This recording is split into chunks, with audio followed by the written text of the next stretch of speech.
Pues lo hice de uropatía obstructiva, no sé si eso era lo que quería. Claro. Ok, bueno, pues a ver si está bien. Bueno, pues ¿qué es uropatía obstructiva? Es la obstrucción del tracto urinario, ya sea por causa estructural o funcional, que pues va a terminar bloqueando o reduciendo el flujo urinario.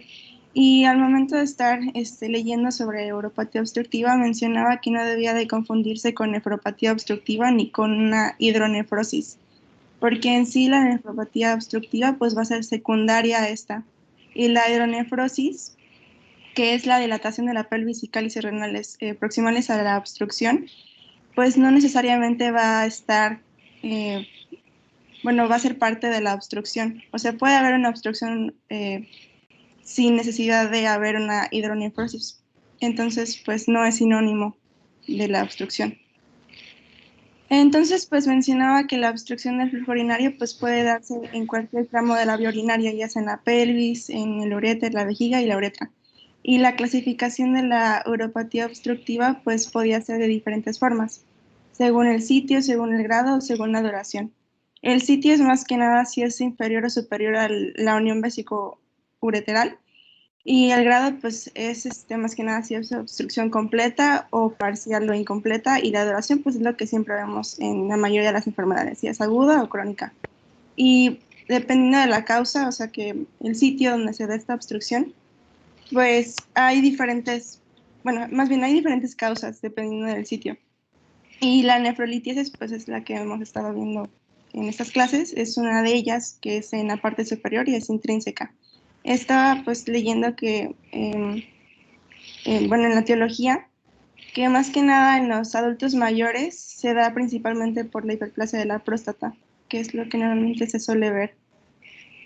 Um, y bueno, ¿qué pasa cuando se da esta obstrucción? En realidad lo que va a pasar es que va a haber un aumento de la presión intraluminal, lo que como bueno, un mecanismo compensador de esto es que se va a empezar a dilatar esta parte, bueno, la región proximal a la obstrucción. ¿Y qué va a pasar tras este aumento de presión intraluminal? Son principalmente dos cosas, que es la peristalsis ureteral inefectiva y la reducción del filtrado glomerular, que es en realidad aquí donde parte todo el problema.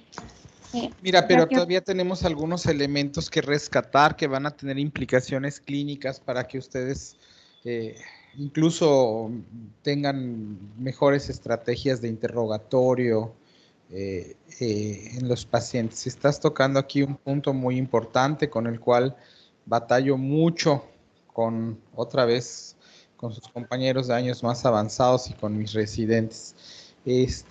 Tú estás hablando de peristalsis ureteral inefectiva. Con eso voy a dirigirles, no es un tema que estemos viendo y probable y no va a salir en su examen, pero de verdad que tiene un valor clínico significativo. Y por eso se los quiero decir.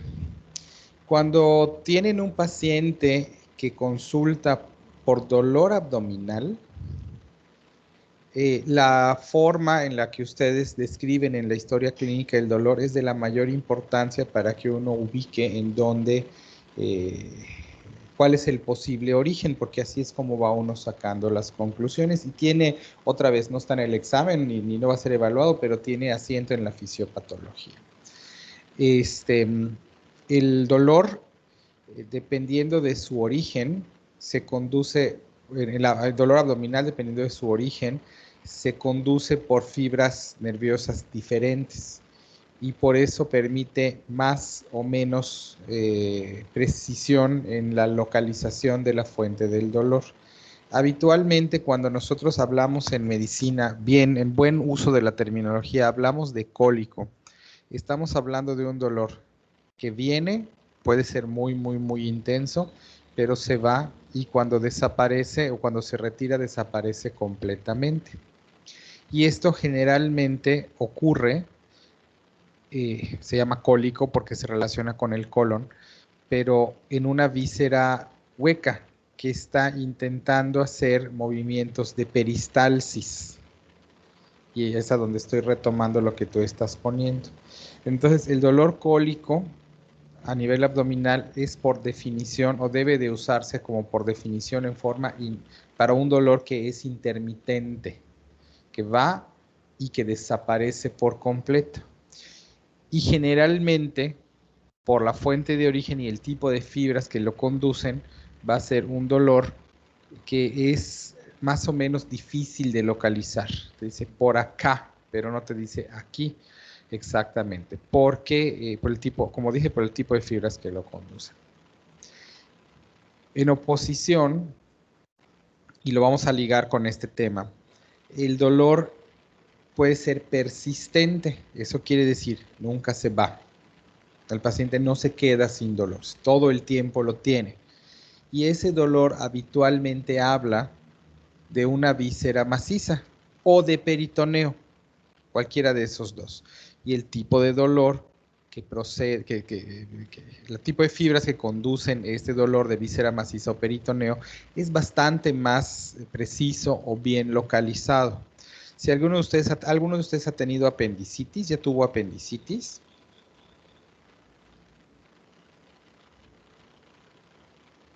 Yo sí, doctor. Bueno, probablemente puedes, si no estabas tan pequeña, probablemente lo recuerdes todavía, y si lo recuerdas puedes hacer la relación de que al principio era un dolor que iba y venía mal localizado, más bien en el centro de la panza, a pesar de que se estaba originando en el apéndice. ¿Por qué? Porque venía de origen intestinal y entonces iba y venía y no sabían exactamente qué era. Y al cabo de las horas, o si fue muy prolongado, de los días, entonces se vuelve intenso, persistente, localizado en la fosa ilíaca derecha. Y eso te dice que hubo un cambio en la evolución en donde cambian las fibras que están conduciendo el dolor, porque el lugar topográfico es el mismo, comillas el mismo, pero las fibras que están conduciendo el estímulo doloroso son diferentes. Y entonces el dolor se hace persistente porque empiezas con irritación peritoneal, y por eso es que hasta entonces das este signo de donde te aplazan y te sueltan y te duele horrible, ¿no? En el caso de la urolitiasis, que es lo que nos ocupa, puedes o debes de presentar los dos. Primero, un elemento de peristalsis ureteral inefectiva que nos debería de dar, por ser una víscera hueca que está haciendo peristalsis, el uretero. Un dolor intermitente, episódico, en donde cuando vuelve a hacer las peristalsis vuelves a tener el dolor, y cuando cesa el movimiento dejas de tener el dolor, y posteriormente a como vas incrementando la presión intraluminal del uretero y esto se refleja hasta la pelvis renal y hasta el riñón mismo, y empiezas con un grado mayor o menor de hidronefrosis, entonces es que vas a presentar un dolor persistente que tiene que ver con la distensión de la cápsula renal. Y entonces aquí viene un tercer dolor en semiología de la exploración física, que es el paciente que tiene un dolor que nunca se quita, pero que no está plano o razonable o ascendente, pero de una intensidad más o menos estable, sino que es un dolor basal donde tienes picos y remisiones, lo cual te dice, solo por las características del dolor, que tu paciente tiene al mismo tiempo una víscera maciza o peritoneo afectado porque tiene un dolor basal que jamás se va, y que tiene una víscera hueca afectada porque tiene estas exacerbaciones y remisiones que simulan un cólico, pero no solo es un cólico porque está el dolor basal que nunca se va. Y cuando uno interroga a los pacientes es muy fácil, porque le pregunta, oiga, usted tiene un dolor, vengo por dolor abdominal, ¿su dolor va y viene o todo el tiempo está ahí? Y con eso ya sabes si el dolor es intermitente o persistente. Si te dice todo el tiempo está ahí, la siguiente pregunta es, oiga, ¿pero siempre está parejo o hace esto? ¿No? Y ya que te dice la respuesta, entonces sabes cómo localizar el dolor. Y lo mismo aplica para tubo digestivo, más menos peritoneo, para vesícula biliar, más menos distensión hepática de la cápsula hepática, o para litiasis biliar asociada a pancreatitis. De verdad, saber esto, o un paciente con oclusión intestinal que luego se perfora y por eso te da afección peritoneal, todo esto funciona de la fisiología de la misma manera, y solo entender qué fibras conducen el dolor, aunque no te sepas los nombres, pero entender que son diferentes y que la localización es diferente y que uno es intermitente y que el otro es persistente, les va a ayudar mucho, mucho, mucho en que cuando tienen un paciente que viene con un dolor abdominal y que no es una pregunta de opción múltiple, sino que ustedes tienen que generarse las opciones, para que lo puedas abordar de la manera más eficiente, para que un poco a mis alumnos de sesiones clínicas del plan antiguo que están en cuarto y quinto año, les digo que medicina es como las pistas de Blue, porque en realidad haces 3 preguntas y te vas al sillón de pensar, y ellos creen que es como Grey's Anatomy, pero no, o como Doctor House para los que les gustan las series más viejitas, pero no, en realidad es como las pistas de Blue, que ese programa supongo que sí lo vieron ustedes en su infancia. Eso es lo que les enseña medicina. Pues dicho eso, estás hablando de peristalsis ureteral inefectiva y por eso me estoy jalando aquí. Y entonces tú tienes razón también al decir, no todos los pacientes desarrollarán hidronefrosis. ¿De qué depende si tiene una obstrucción al flujo urinario? ¿De qué dependerá que desarrolle o no desarrolle hidronefrosis? Esta ya es para toda la colectividad.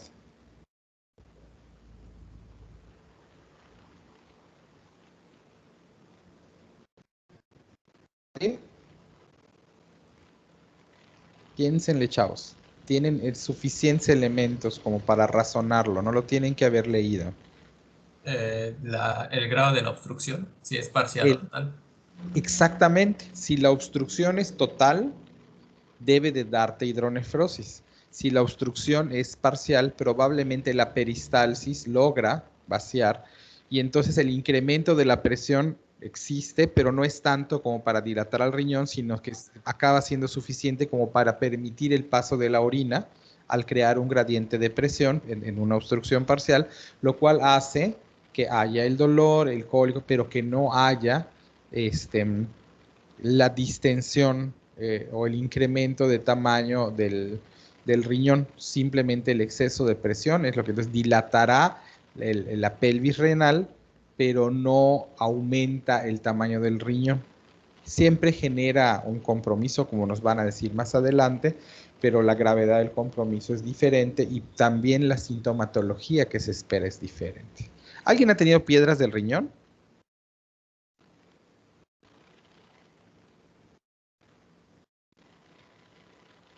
Ahora sí, nadie. Espero que no. Bueno, no te confíes, a lo mejor vas a tener. Fíjate que ayer me encontré a una residente de R5 de nefrología pediátrica que viene del siglo XXI de México, del IMSS, y le dije, oiga, ¿usted qué hace aquí? ¿No? ¿Cómo es que viene casi que al medio rural si está usted en un hospital de referencia en donde se juntan los casos más complejos? Aquí no tenemos la especialidad de nefrología. ¿Por qué es que viene a rotar un mes?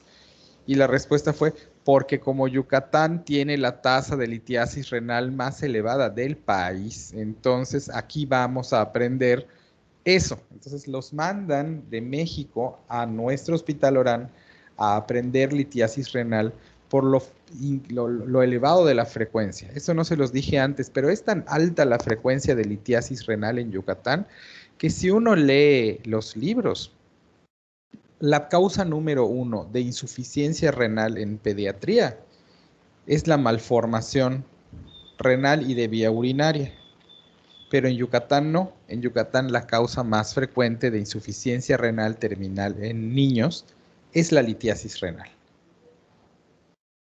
Así de relevante es para nosotros la litiasis renal. Y esta, por cierto, como ya debe de quedar más o menos obvio, no es en gran medida, es en cierta medida, pero no es en gran medida debida a la alimentación, sino que realmente es debida a alteraciones metabólicas que dan como resultado escenarios en donde la formación de litos es más fácil. Y si eso le sumas una mala alimentación, porque además somos los que más tomamos Coca-Cola y todas estas cosas.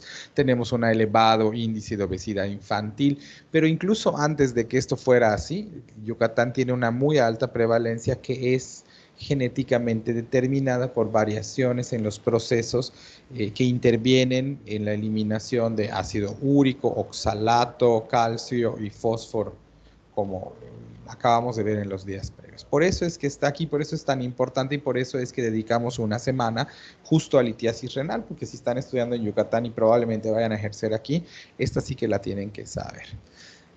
Entonces sí, la hidronefrosis es frecuente, pero no obligatoria, porque dependerá del grado de obstrucción del flujo urinario. Entonces, bueno, si la presión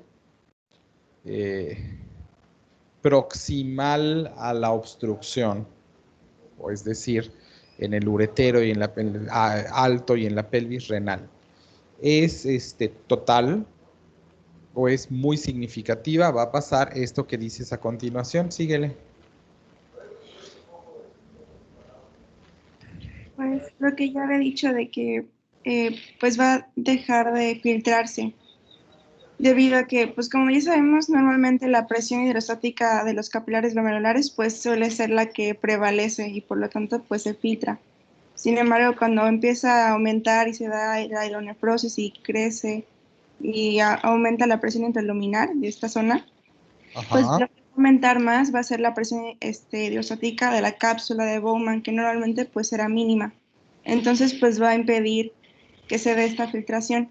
Y normalmente lo que el cuerpo hace, o como el mecanismo compensatorio, es que libera prostaglandinas, que lo que hace son vasodilatar para que la arteriola aferente pues pueda crecer y incremente el flujo renal y así pues poder pues impedir que suceda esto de que no haya filtración. Acuérdense Eh, que para que haya flujo de agua tiene que haber algún gradiente, que puede ser un gradiente osmótico o un gradiente de presión y generalmente manejamos la combinación de ambos, como cuando hablamos de las leyes de Starling para el flujo del agua hacia afuera y hacia dentro del espacio intersticial. Bueno, pues aquí aplica que hay un gradiente de presión, porque la cápsula de Bowman tiene una presión muy bajita. Si tú incrementas la presión hidrostática en la pelvis renal, esto comprime y te va generando una compresión extrínseca que va a incrementar la presión hidrostática hasta que se pierde el gradiente de presión y entonces cesa el filtrado glomerular, porque si no, aquello va a seguir creciendo, creciendo, creciendo, ¿no? Ciertamente, como nos dicen, hay mecanismos que aumentan la presión del otro lado, pues, aumentando, dilatando o abriendo la, este, la arteriola aferente para que haya más presión en el glomérulo, y entonces el glomérulo va a generar un gradiente de presión, pero va a estar manejando presiones elevadas, y esto va a generar daño glomerular. Por eso es que la litiasis renal causa o acaba por conducir a la insuficiencia renal crónica, ¿no? Luego, ¿qué es lo que pasa? y bueno, el video que estaba viendo sobre esto, pues mencionaba que igual, o sea, aparte de la dilatación que promueve el dolor, igual pues está la prostaglandina que va a generar junto con la bradiquinina y la histamina, pues el dolor que suele caracterizar al cólico renal. Qué elegante, además lo viste en portugués. No, la vi en español, pero creo que el doctor era portugués, entonces, o sea, el doctor hablaba español, pero creo que todas sus diapositivas estaban en En portugués. portugués, eso veo. Entonces, bueno, ¿qué pasa si no se resuelve todo esto? Pues la prolongación de la obstrucción va a terminar generando una vasoconstricción intrarrenal, lo cual pues es debido a que se intenta redistribuir el flujo sanguíneo hacia las nefronas que sí están funcionando. Y las nefronas obstruidas, pues lo que generan es la liberación de angiotensina 2, tromboxano y endotelina, que hacen, pues, bueno, promueven a la vasoconstricción. Ujú. ¿Y qué sucede si esto se prolonga y es algo severo? Pues como podemos observar aquí, pues lo que va a pasar es que obviamente va a haber isquemia y se va a convertir en tejido atrófico. Y podemos, Permítame un momentito. sí,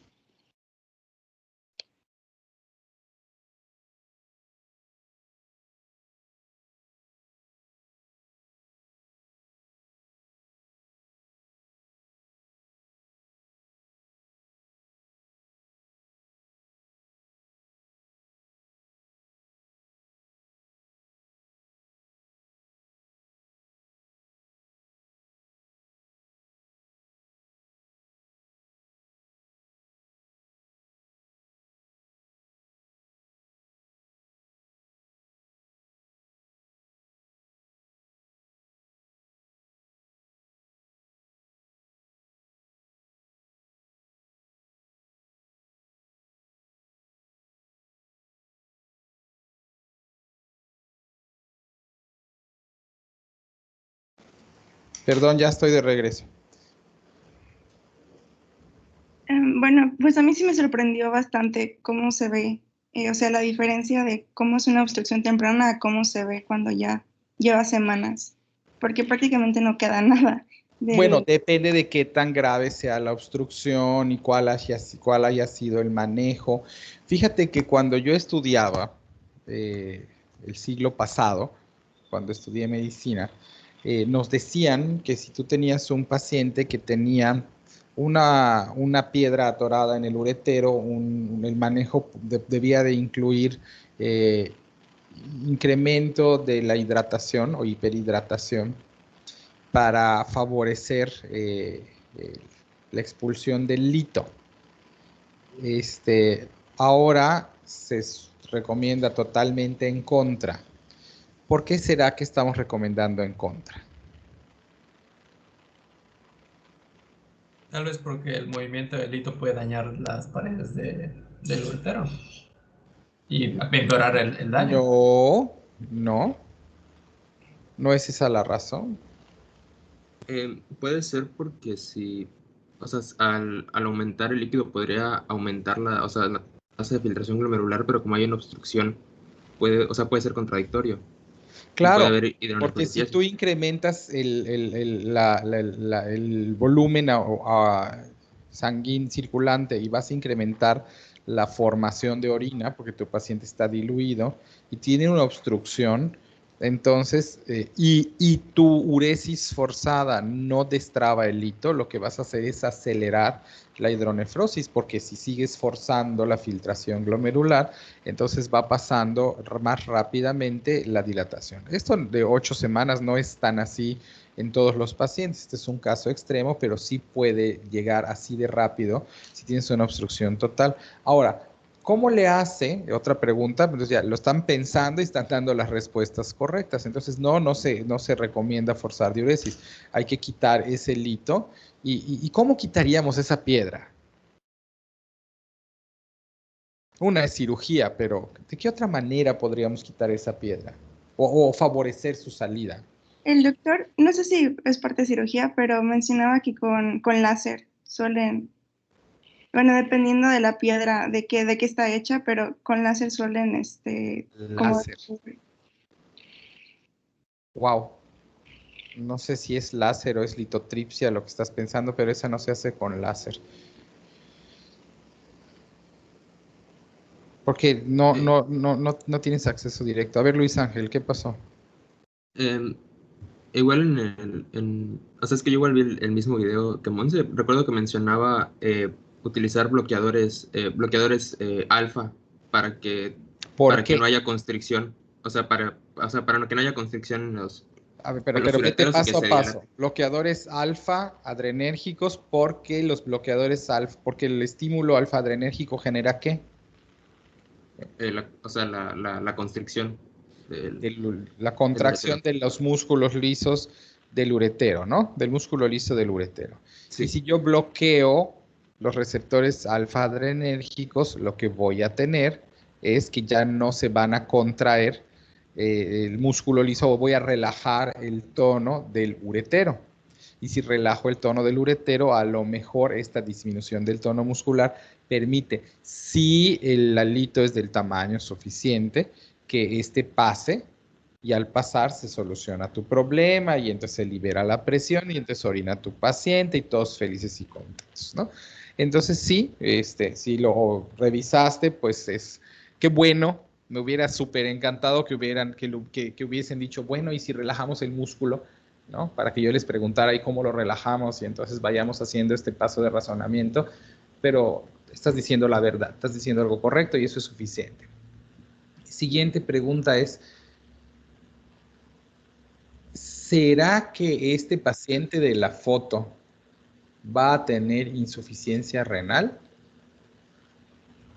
¿O cómo le hizo para que su riñón quede así y no morirse? Doctor, pues yo leí que para tener una insuficiencia renal, de hecho está más abajo. No, pero espérate, entonces tú no. Entonces tú no. Vamos a ver si alguien lo razona. Si el curso es de razonar. La respuesta es que no. ¿Por qué no? O sea, yo leí que para que haya una insuficiencia renal, ambos riñones tienen que estar obstruidos, ya que uno puede Porque compensarlo. tenemos dos riñones, por supuesto.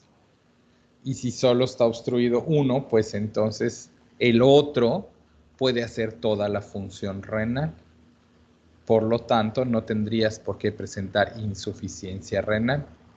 Podrás perder un riñón y entonces ya que se quede así te dejará de doler, pero no vas a tener insuficiencia renal hasta que se dañe el otro. Por supuesto que habrá que considerar que si tienes una elevada propensión a hacer litos, pues igual los vas a hacer de ambos riñones, ¿no? Y eso va a ser un problema. Y además, una curiosidad, porque ¿de qué depende que un lito obstruya el uretero o no?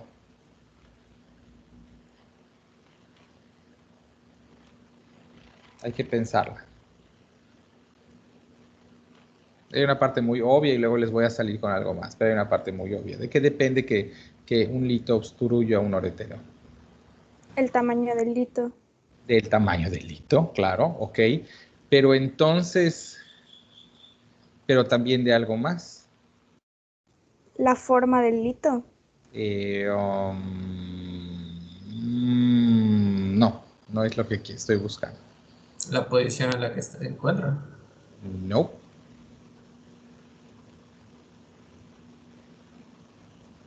¿En dónde se forma el lito?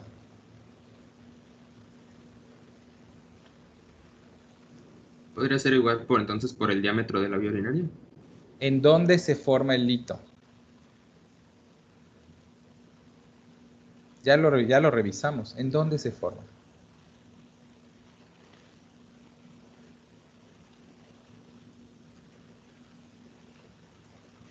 Pues en la luz tubular, ¿no? Ok. Ok. Igualmente en la papila. Bueno, están los uroteliales. ¿En dónde? A ver, ¿qué más? En la papila renal también. Ok, en la papila renal. Ajá. Y luego, ahí va a generar una obstrucción. Hay una cuestión de la dinámica del lito que todavía no están visualizando y tienen los elementos, pero no la están visualizando. Y esto es importante para que entiendan todas las presentaciones clínicas.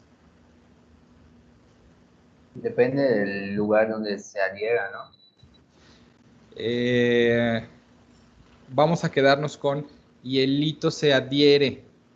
Porque si cuando empieza a nuclear y a agregar no se adhiere, ¿qué va a pasar?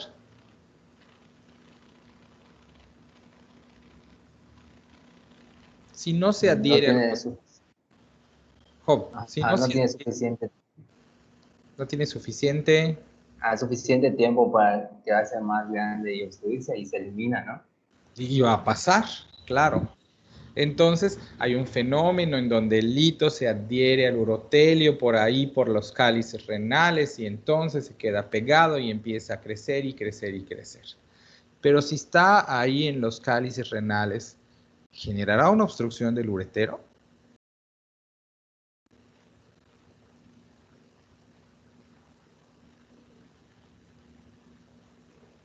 ¿Alguien? Yo diría que sí, dependiendo si el flujo de orina es abundante o es poco. Pero no está en el uretero. ¿Cómo va a obstruirte el uretero si está en uno de los cálices renales?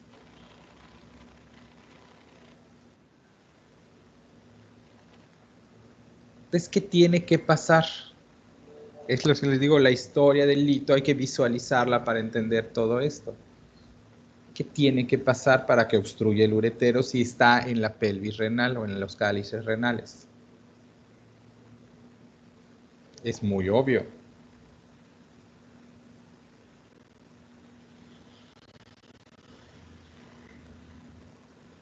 A ver, otra vez. No obstruye el uretero porque no está en el uretero. ¿Qué tiene que pasar para que obstruya el uretero? Desplazarse. Claro, llegar al uretero, ¿no? Porque si no está en el uretero, pues no lo puede tapar. ¿No? Facilísimo. Y además tiene que desplazarse en el momento correcto. Porque si se, bueno, o en el momento incorrecto, pues, Porque si se desplaza cuando está muy chiquito, ¿qué va a ocurrir?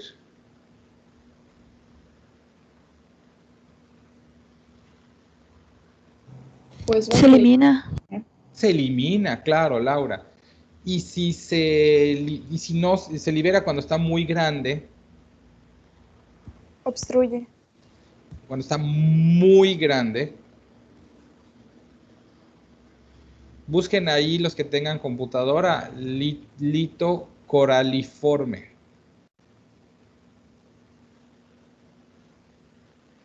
Si se desprende, o si nunca se desprende, o si se desprende y ya está muy grande, ya no va a entrar al uretero.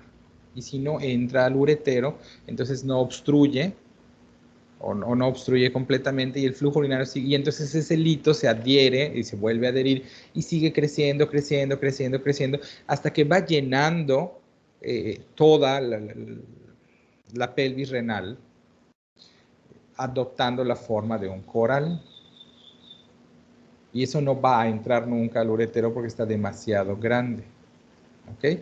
Y entonces crecen, crecen, crecen y el paciente tiene pues relativamente pocos o nulos síntomas porque no va a tener el cólico renal, porque no se le ha atorado ninguna piedra en el uretero, pero la piedra sigue, crece y crece y crece y crece hasta que ocupa todo el espacio y es entonces que el paciente se te presenta con hidronefrosis.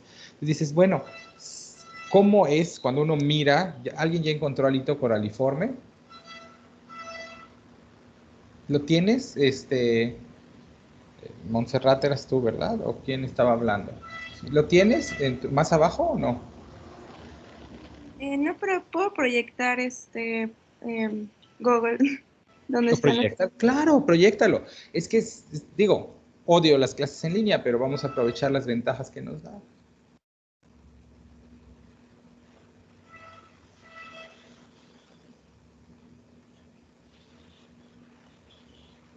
Ahí está un lito coraliforme en radiografía, hay un montón. Ahí está uno que está muy claro. Ahí déjalo. Aquí, ahí, ya está. Ahí estamos viendo suficientes litos coraliformes, ¿no? Entonces, ¿cómo una piedra alcanza ese tamaño? Si la formación es bien lenta. ¿Y por qué no se dio cuenta el paciente? Son las preguntas que yo quisiera que estén haciendo. Que dice urología Tabasco, no manches, ¿no? Ahí está la tomografía y ahí está la piedra.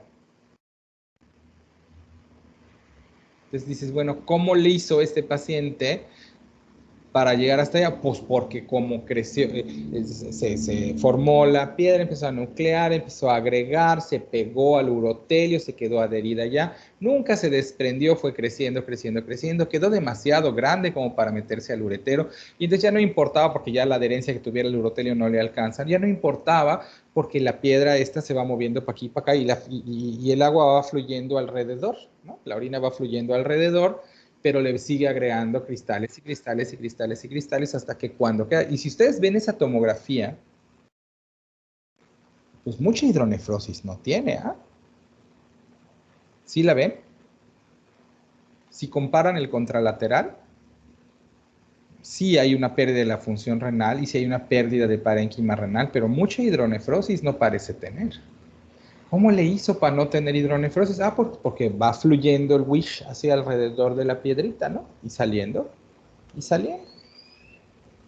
dañando un poquitito porque va generando obstrucciones intermitentes de fragmentos del riñón y entonces esto va generando necrosis tubular aguda y daño glomerular y entonces se muere un poquito de riñón, pero otro tanto no, y luego se acomoda para aquí y entonces se muere otra parte del riñón, pero y así va haciendo y la orina va fluyendo porque esto jamás va a entrar a un uretero. Por eso tienes aquí un riñón un poco más chico que el otro, con una piedrota, con parénquima renal todavía, en donde no estoy viendo hidronefrosis. Y por eso el paciente no se da cuenta. Tiene como que molestias y dolor de espalda, pues toma su paracetamol y mejora, y entonces luego ya se le quitó. Y nunca sabe, hasta que cuando se da cuenta es porque por alguna otra razón le hicieron una placa y si es de calcio salió en la radiografía, o porque de repente ahora sí se puso sintomático, o porque de repente esto le condicionó una infección, y entonces es que lo estudian y dicen, ah, caray, señor, usted tiene una piedra coraliforme, y pues esta no va a salir con alfa-adrenérgicos, ¿verdad? Porque no puede pasar, porque para que pase tendría que tener 5 milímetros o menos, o 7, cuando mucho, si tenemos suerte. Hay que abrir al paciente, abrirle el riñón por mitad, hacerlo así como un librito, sacar la piedra, volverlo a pegar y ver si nos quedamos con algo. Y los pacientes no se dan cuenta, precisamente por lo que acabo de decir. Entonces el hilito se tiene, para que cause una uropatía obstructiva, se tiene que adherir al urotelio, crecer lo suficiente, liberarse en el momento correcto para que quepa en el uretero, pero no quepa muy bien, sino que se atore, porque si se libera antes solamente pasa, y si se libera después, pues ya no entra. Y esa es la forma en la que se explican las diferentes presentaciones de litiasis renal. Ok, regresamos a tu diapositiva para que nos digas lo que faltaba.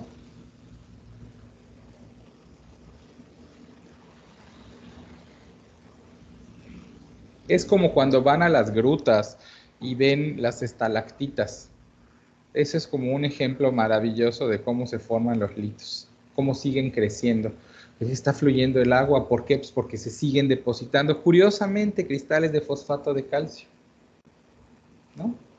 Curiosamente, cristales de fosfato de calcio se van depositando, y las estalactitas de las grutas de Calquetoc sí son aventureros, y las del Oltún sí son urbanos.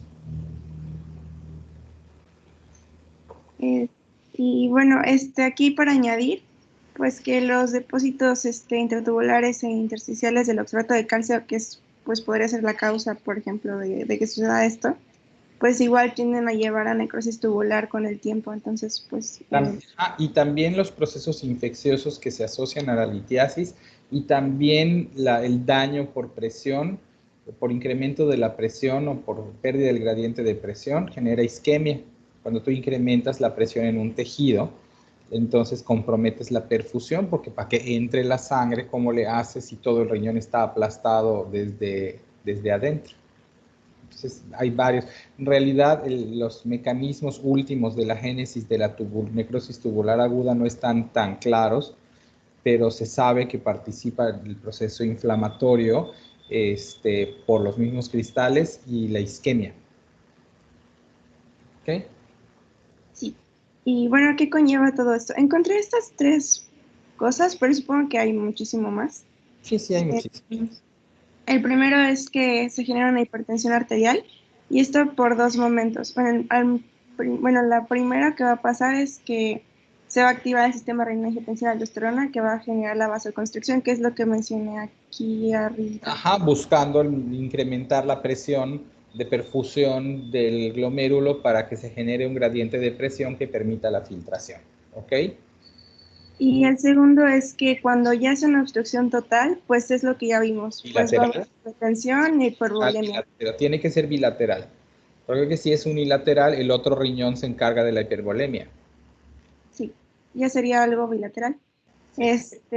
También pues hay obviamente una disfunción de los sectores nefronales, pues porque todo está pasando todo esto, y pues obviamente se van a empezar a... En los distales más que primero que en los proximales, por eso es cerca del asa de Henle, porque acuérdate que la nefrona arribita de las pirámides están los glomérulos y caen las asas y se quedan cerca de las pirámides. Y ahí es donde se está generando más presión hidrostática. Por eso esos sectores nefronales distales sufren el daño. ¿Ok? Y bueno, todo esto mencionaba que pues genera una resistencia a la aldosterona y a la vasopresina, que terminaban propiciando pues hiperpotasemia, porque no se puede secretar bien el potasio y también protones, y también pues esto promueve la acidosis metabólica y diabetes insípida nefrogénica. Ok. Y bueno, aquí es lo que ya hemos mencionado, que la insuficiencia renal pues generalmente se debe a una obstrucción bilateral. Obviamente esto no sucede cuando el paciente es monorreno, pues porque obviamente, pero pues lo que ya mencionamos, y que la acidosis metabólica crónica pues puede llegar a generar una alteración en la mineralización ósea, que puede llegar a generar osteomalacia o raquitismo, que es lo que estamos viendo aquí. Y pues no tengo nada más. No sé si mi compañero pues no sé si tenga algo más, pero yo creo que ya abordamos esencialmente A ver qué más tiene. ¿Qué tal que sacamos más carnita? No creo que mucho, doctor. Estuvo muy completa la presentación, creo que abarcó todo. Pero puedo presentar.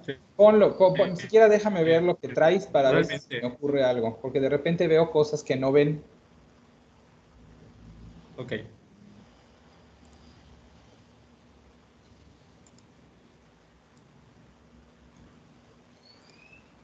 Aumenta la dilatación, ahí está Pues es lo que ya explicó mi compañera, solo que yo lo hice como en puntitos, de cómo iría Sí, pero avanzando. aquí tienes, por ejemplo, un elemento que no dijimos. El dolor proviene de la distensión del sistema colector o de la cápsula renal, que ese sería el dolor persistente, y luego el cólico viene del uretero, ya habíamos dicho, pero aquí el dolor persistente tiene que ver más con la velocidad de dilatación, porque cuando la velocidad es lenta, entonces la cápsula también se acomoda y tolera el estiramiento sin generar dolor. Y entonces aquí tú tienes un elemento que es interesante que importa más la velocidad de la distensión que el grado de distensión. Tú puedes tener un riñonzote así, pero que se distendió e hizo hidronefrosis lentamente y no duele. Entonces, este elemento es interesante. Importa más la velocidad que la magnitud de la dilatación o distensión de la cápsula renal, y esto explica que no a todos los pacientes les duele y por qué hay falta de dolor en casos crónicos. Ese es un elemento nuevo acá. Pásame la siguiente o más abajo.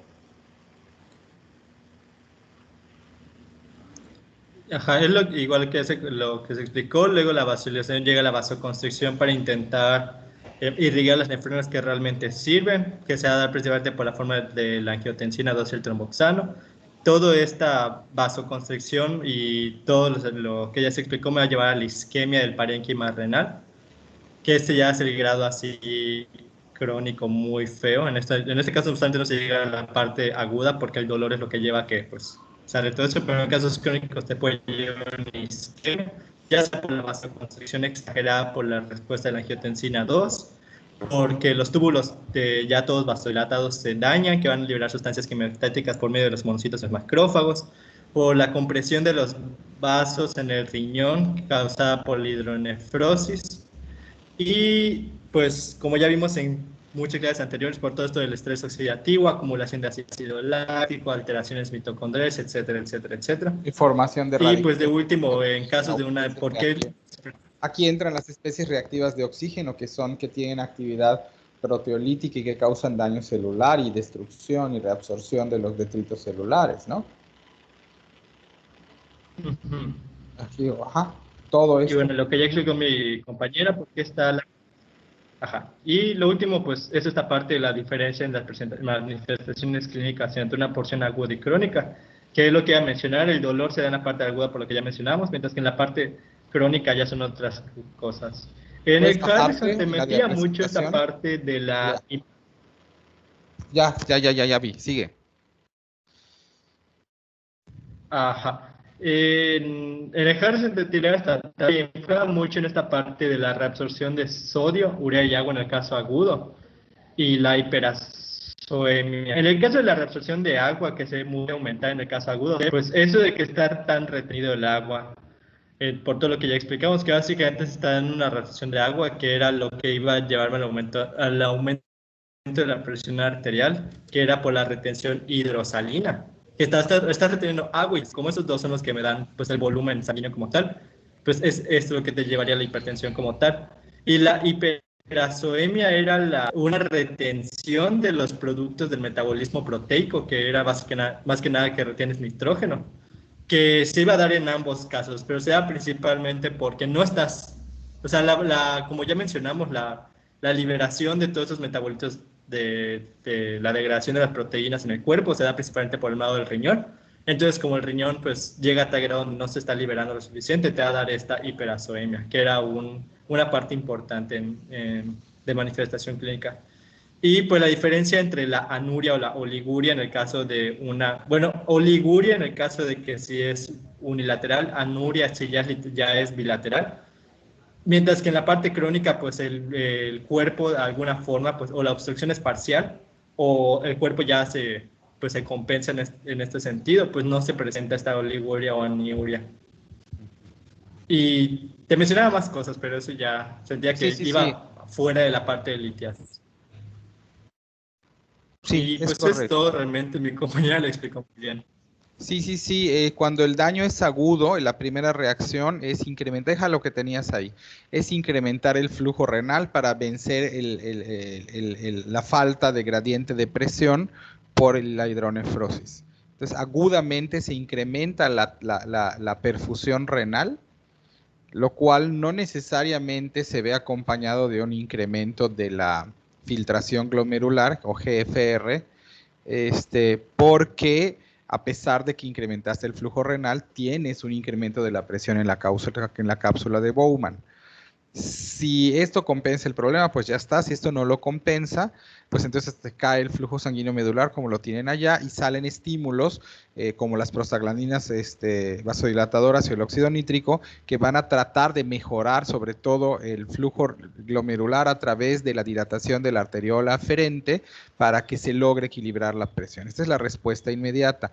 Si con eso no se resuelve el problema, entonces el riñón va a caer en isquemia, y es que se activa el sistema renina-angiotensina-aldosterona, se cierran los vasos para las nefronas que no están funcionando, y acuérdense que aquí hay un sensor en la mácula densa para la retroalimentación de cómo está el filtrado, y es que se compromete o se reduce el flujo sanguíneo renal, lo cual te va a conducir al daño renal persistente, con daño estructural y atrofia del parénquima renal. Y por eso el paciente acaba por perder sus mecanismos de reabsorción y de regulación de la salida del líquido, y por eso en daño renal crónico de la uropatía renal, de la uropatía obstructiva bilateral, les está saliendo una poliuria insensible a arginina vasopresina, porque ya no hay quien responda al estímulo de vasopresina. Y estos pacientes acaban teniendo algo que en nefrología se llama insuficiencia renal crónica de gasto urinario conservado, porque sigue orinando, sigue sacando agua, pero el problema es que ya no está sacando hidrogeniones, ya no está sacando potasio, ya no está moviendo a contracorriente la urea, y entonces el paciente se le junta el potasio, se le juntan los productos nitrogenados, hace acidosis metabólica y sin embargo está orinando alegremente y agua no retiene, ¿no? Eso es lo que explica lo que pasa en los pacientes. Y ya, yo creo que lo cubrieron bien. Nos repartimos los temas del lunes, que son, a ver, lo veo. ¿Dónde está esto? Aquí está.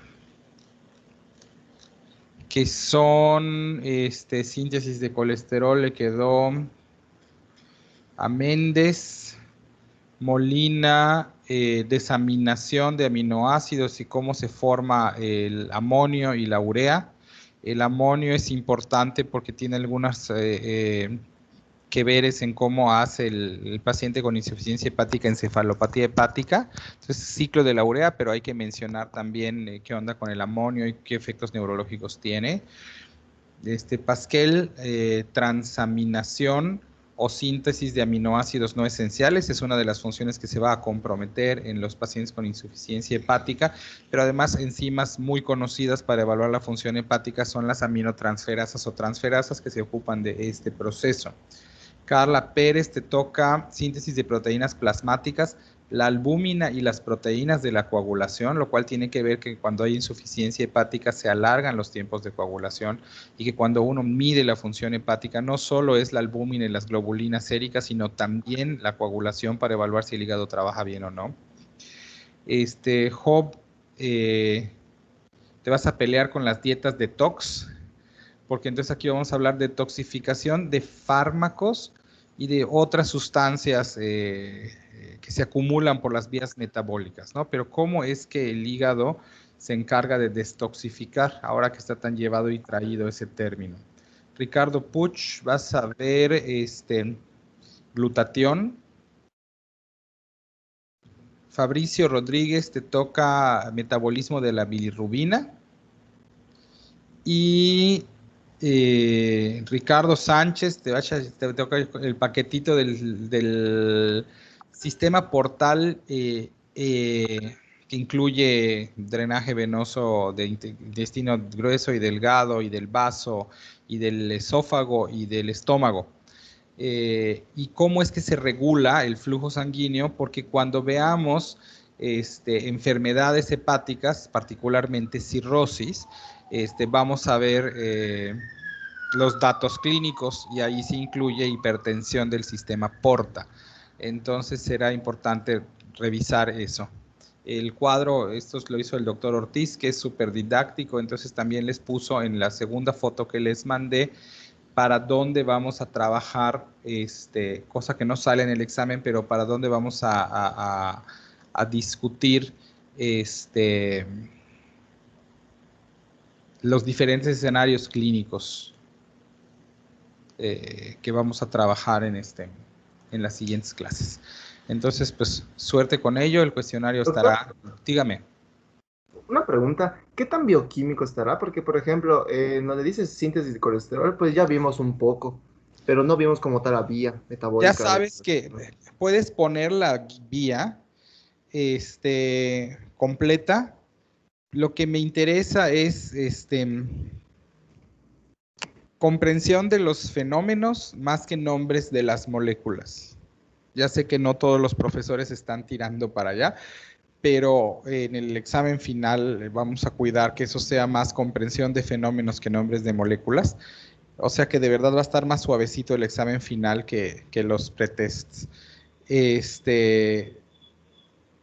Pero puedes poner la vía siempre completa, siempre y cuando te centres hacia qué pasa cuando el hígado no está trabajando adecuadamente. O sea, ¿a dónde se va el colesterol? Sí, podemos irnos el paso al paso del colesterol, pero luego que lo tengo, ¿qué usos tiene? Para que nosotros podamos entender qué repercusiones puede tener el hecho de que ya no haya síntesis de colesterol suficiente. ¿Sale? Sí, o sea, pero lo que nos van a evaluar en el pretest van a ser es pura bioquímica como tal. O sea, y no solo en Todavía no he visto las preguntas me las van a dar hoy. Ah, ok. O sea, porque lo digo no solo para lo del colesterol, sino para todos los demás temas. No, va a estar súper, yo creo que va a estar bastante más tranquilo, porque el autor de este pretest es el más bondadoso de los 4. Ah, bueno, ok. Entonces, les debe de ir mejor esta vez, porque es el benévolo. Bueno, creo que va a llegar el punto en que ustedes detectan que ya pasaron por 3 estilos de exámenes. Yo hice los primeros, luego el doctor Ábalos hizo los de riñón y el doctor Melgar hizo los de metabolismo. Entonces, cada quien tiene sus... Sí, hicieron difíciles los de metabolismo. Sí, su forma de preguntar es muy compleja, es un tipo brillantísimo, y entonces pasa a veces un poco eso. Y estamos otra vez también ajustando cómo vamos evaluando. Pero este amigo que es muy didáctico también, el doctor Ortiz, vas a ver que va a estar más tranquilo.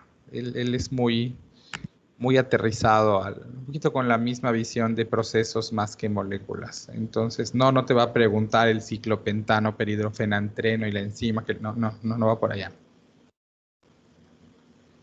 Ok, doctor, muchas gracias. Está bueno.